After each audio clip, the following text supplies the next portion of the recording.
28 ফেব্রুয়ারি চূড়ান্ত ভোটার তালিকায় কি বাদ পড়বে বহু মতুয়ার নাম? সিএ মারফত নাগরিকত্ব দিতে ভোটের আগে তড়িঘড়ি কমিটি গড়ল স্বরাষ্ট্রমন্ত্রক। সিএতে কিভাবে নাগরিকত্ব দেওয়া হবে সেই সংক্রান্ত নিয়ম নীতি 2024 সালে মার্চ মাসেই ঘোষণা করেছে কেন্দ্র, কিন্তু তার বাস্তবায়নের জন্য কোনো রাজ্যভিত্তিক কমিটি ছিল না।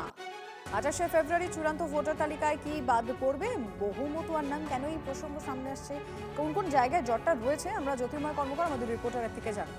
জ্যোতির্ময়, দেখো, দুদিকে দুটি ডেভেলপমেন্ট হয়েছে। প্রথমত, যারা মতুয়া তাদের এখনো পর্যন্ত ভারতের নাগরিকত্ব নেই এবং যতক্ষণ পর্যন্ত নাগরিকত্ব থাকছে ততক্ষণ পর্যন্ত কোনো ব্যক্তি সে ভোটদানের অধিকার পেতে পারে না। স্বাভাবিকভাবেই এসআইআর প্রক্রিয়ায় তাদের নাম বাদ চলে গিয়েছে এবং এবারে যে সমস্যা হয়েছে তা হলো যে গত বছর 2024-এর মার্চ মাসের 11 তারিখ সিএ রুল ফ্রেম করেছে কেন্দ্রীয় সরকার, অর্থাৎ কিভাবে এই সিএ নাগরিকত্ব দেওয়া হবে সে বিষয়ের যাবতীয় নিয়ম নীতি বিধি সমস্ত কিছু তৈরি করা হয়েছে। কিন্তু তার বাস্তবায়নের জন্য প্রত্যেকটা রাজ্যভিত্তিক কমিটি গঠন হওয়ার কথা ছিল। পশ্চিমবঙ্গে সেই কমিটি এতদিন পর্যন্ত তৈরি হয়নি এবং স্বাভাবিকভাবেই নাগরিকত্ব দেওয়া যাচ্ছিল না। কেন্দ্রীয় স্বরাষ্ট্র মন্ত্রক তড়িঘড়ি সেই কমিটি গতকাল ঘোষণা করেছে এবং এ বিষয়ে গেজেট নোটিফিকেশন তারা প্রকাশ করেছে এবং পশ্চিমবঙ্গের সেন্সাস অপারেশনসের যিনি দায়িত্বে রয়েছেন একেবারে ডেপুটি রেজিস্ট্রার জেনারেল, তাকে এই কমিটির মাথায় বসানো হয়েছে। কমিটির কাজ হবে প্রত্যেকের আবেদন খতিয়ে দেখে নাগরিকত্ব দেওয়া, কে নাগরিকত্ব পাবে আর কার নাগরিকত্বের আবেদন খারিজ হবে সেই চূড়ান্ত সিদ্ধান্ত নেওয়া হবে। কিন্তু এবারে এই 28 ফেব্রুয়ারি যে নতুন তালিকা ঘোষণা হতে চলেছে বা চূড়ান্ত তালিকা ঘোষণা হতে বাদ করছে ভুলেই দেখছে যে ওদের ভোট কেটে যাচ্ছে, তার জন্য তড়িঘড়ি করে আজকে এই সিএর জন্য সিএর মাধ্যমে দেবে। এতদিন কেন দেয়নি? 2014 থেকে আর এই অবধি আজকে 26 কেন দেয়নি? তার মানে এখন দেখছে যে ওদের ভোটাররা এনে ভোটে জিতবে না, পায়ের তলে মাটি নেই, সব মতুয়ারা ওদের কাছে সরে গেছে বলেই আজকে তড়িঘড়ি করে এটা করছে। এখন এটা আমরা ফাইনাল বলতে পারি না যে এটা করলেই আমরা নাগরিকত্ব মতুয়ারা পাবে। আমাদের বিশ্বাস নেই ওদের উপরে। আরো একবার জানিয়ে রাখি, 28 ফেব্রুয়ারি চূড়ান্ত ভোটার তালিকায় কি বাদ পড়বে বহু মতুয়ার নাম? কেন এই প্রশ্ন উঠছে? সিএ মারফত নাগরিকত্ব দিতে ভোটের আগে তড়িঘড়ি কমিটি গড়েছিল স্বরাষ্ট্র মন্ত্রক।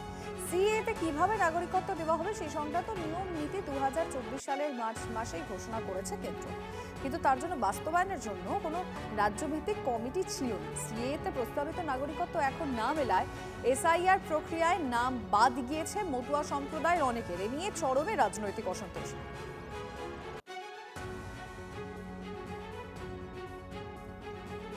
বিজেপির প্রধান মুখপাত্র দেবজিৎ সরকার আমাদের সঙ্গে রয়েছেন। দেবজিৎ বাবু, এই মুহূর্তে দাঁড়িয়ে যে খবরে আমরা নজর রেখেছি যে চূড়ান্ত ভোটার তালিকা পেশ হতে চলেছে, তাতে মতুয়াদের নাম, বহু মতুয়াদের নাম বাদ পড়ার সম্ভাবনা, মানে যেটা স্বরাষ্ট্র মন্ত্রকের তরফে কমিটি গড়ে দেওয়া হচ্ছিল, বাস্তবায়নে কোথাও একটা সমস্যা হয়েছে। কিভাবে দেখছেন আপনি বিষয়টি? 20 তারিখে বসে 28 তারিখের কথা বলবো কি করে? 28 তারিখে আগে নামের তালিকা বেরোবে, তারপরে বোঝা যাবে এসব জল্পনা আদৌ জল্পনা নাকি সত্যি। বিভিন্ন সময় মতুয়া সহ সাধারণ মানুষ এবং প্রান্তিক মানুষকে বিভ্রান্ত করা হয়েছে। আদিবাসী সহ সমস্ত সমাজের উপরে যে আক্রমণ গত 15 বছর ধরে নেমে এসেছে তৃণমূলের নেতৃত্বে, আর কোনো বিচার হয়নি, কেউ বিচার পায়নি। মতুয়া সহ নমশূদ্র সহ সমস্ত উদ্বাস্তু হিন্দু হয়ে কথা বলেছে একমাত্র বিজেপি, তাদের নাগরিকত্ব দেওয়ার কথা বলেছে একমাত্র বিজেপি, এটা সবাই জানে।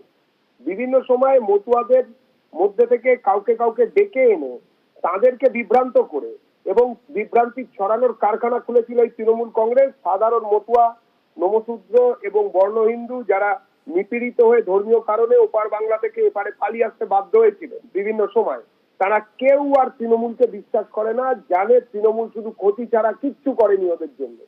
এই জন্য 28 তারিখে আগে লিস্ট বের হোক, নিশ্চিতভাবে সমস্ত মতুয়া সহ নমশূদ্র সহ সমস্ত উদ্বাস্তুর নাম থাকবে, এটা ভারত সরকারের গ্যারান্টি। ধন্যবাদ আপনাকে।